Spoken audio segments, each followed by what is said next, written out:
Hi everyone, Ziggy and I here to read to you again, and we have got chapter 20 of Tom's Midnight Garden. Hope you enjoy. The Angel Speaks. Ziggy's going to fall asleep again. He always falls asleep when I'm reading at the moment.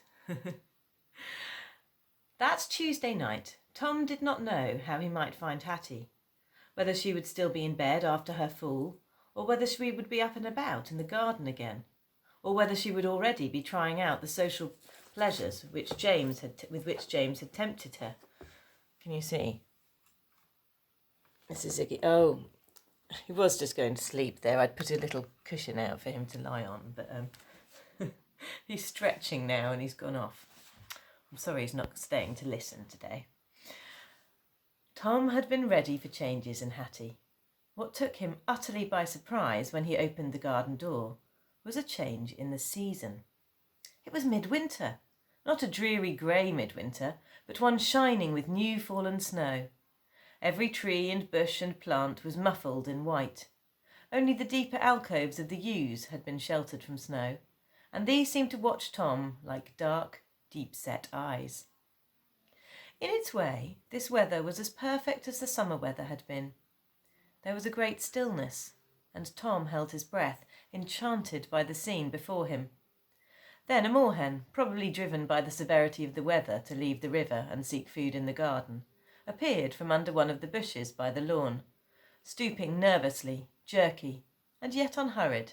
It trod its way lightly across the snow of the lawn and disappeared again under the shrubs. The movement broke the spell for Tom. He looked around him and saw that there were other prints in the snow beside the moorhen's light, three-toed impressions. Human feet had walked out of the garden door, along the path, across the corner of the lawn, and gone round by the greenhouse in the direction of the pond.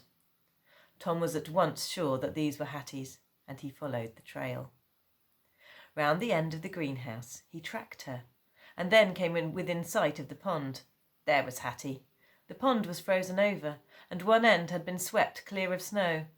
In this space Hattie was skating, if one could call it skating yet. She had one of the chairs from the summer house and was pushing it before her, and striking out with her skates as she went, gasping aloud with the effort and concentration. Yet when Tom called her, she turned to him, a face bright with joy. Have you guys ever been skating, I wonder, using those penguin things?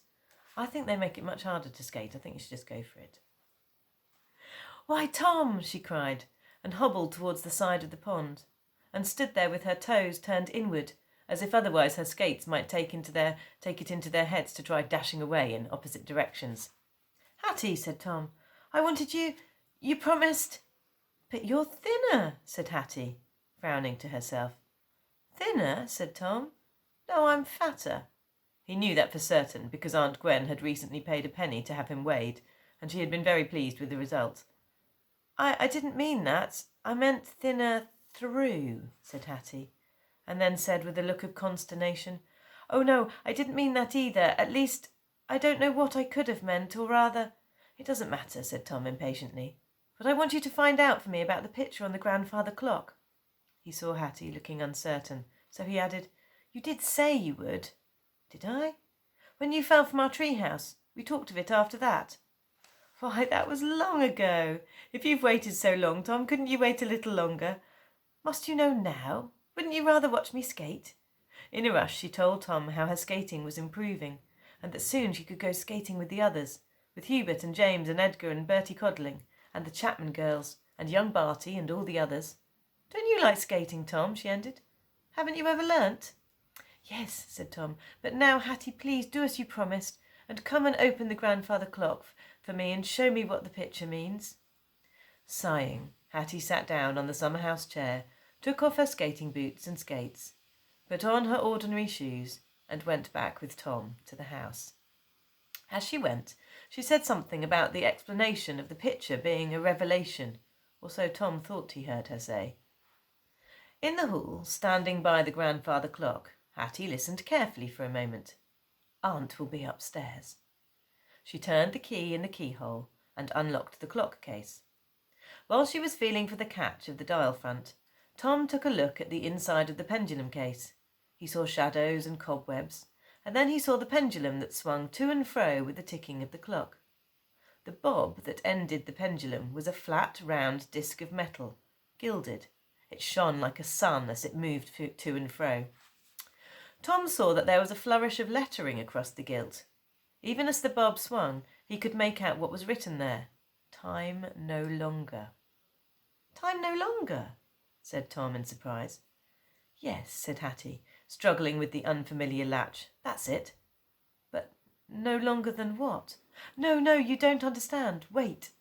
She found the catch at last and released it and swung back the dial door and pointed out to Tom the writing very low down, well below the wide apart feet of the angel with his book.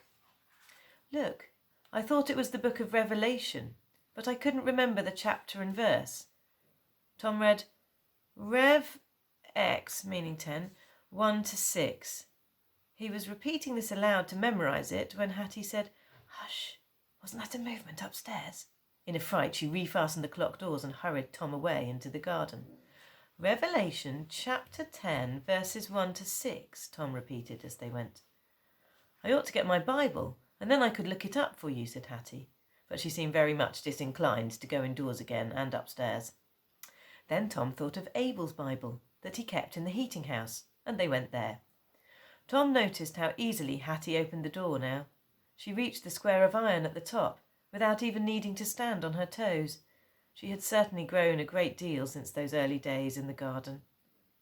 The inside of the heating house looked quite different in winter time. The furnace was working to heat the water for greenhouse pipes, and the little place was stuffily warm and glowing with light. Hattie found the Bible easily and brought it out to Tom. She began to turn the pages towards the end of the volume, muttering to herself, Titus, Philemon, Epistle to the Hebrews, Epistle to James, 1 of Peter, 2 of Peter, 1 of John, 2 of John, 3 of John, Jude, Revelation.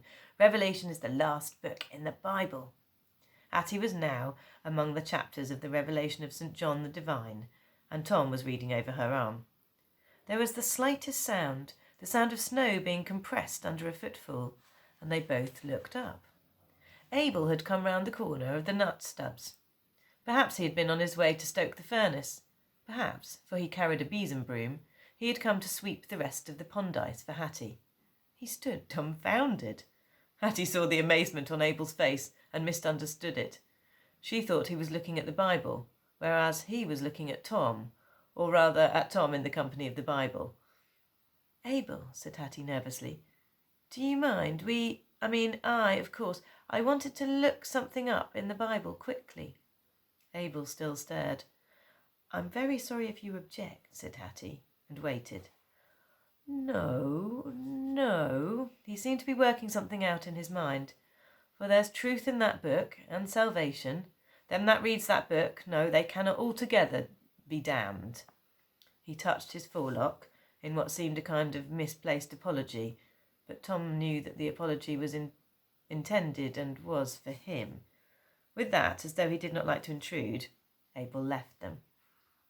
They went back to their search in the Bible, and now Hattie had found the right chapter and the right verses. I saw another mighty angel come down from heaven, clothed with a cloud, and a rainbow was upon his head, and his face was as it was sun, and his feet as pillars of fire, and he had in his hand a little book open, and he set his right foot upon the sea, and his left foot upon the earth, and cried with a loud voice, as when a lion roareth, and when he had cried, 7 thunders uttered their voices. And when the 7 thunders had uttered their voices, I was about to write. And I heard a voice from heaven saying unto me, Seal up those things which the 7 thunders uttered, and write them not. And the angel which I saw stand upon the sea and upon the earth lifted up his hand to heaven, and sware by him that liveth for ever and ever, who created heaven, and the things that are therein, and the earth, and the things that therein are, and the sea, and the things which therein, that there should be time no longer. Tom's head, when he had finished reading, whirled with cloud and rainbow and fire and thunder and the majesty of it all, perhaps like the head of the unknown dial painter of long ago. Tom did not understand, however, and he said so. It's difficult, Hattie agreed. I don't think anyone knows for certain what it all means. The book of Revelation is full of angels and beasts and strange things. It's like that. But the end of it, time no longer. What does that mean? Tom insisted. I must know. It's important. It's written on the pendulum of the clock, and the angel swore that there should be time no longer. What did he mean? Perhaps when the last trump sounds, when the end of the world comes, said Hattie vaguely, and Tom could see that she was going to be of no more help to him. Already she had shut the Bible and had taken a step backwards to return it to the heating house. Her eyes had gone to the pond and they brightened. Yes, Abel was sweeping the rest of the ice for her. Time no longer, murmured Tom, and thought of all the clocks in the world stopping ticking, and their striking stopped too, drowned and stopped forever by the sound of a great trumpet. Time no longer, repeated Tom, and the 3 words began to seem full of enormous possibilities. Hattie had replaced the Bible. You coming to the pond with me, Tom, to watch me skate? No, said Tom, I must think. Already wrapped in thought, he turned from her and from all the frosty, sparkling distractions of the garden he loved so well, and went indoors and upstairs to bed. That's the end of the chapter. Hope you enjoyed.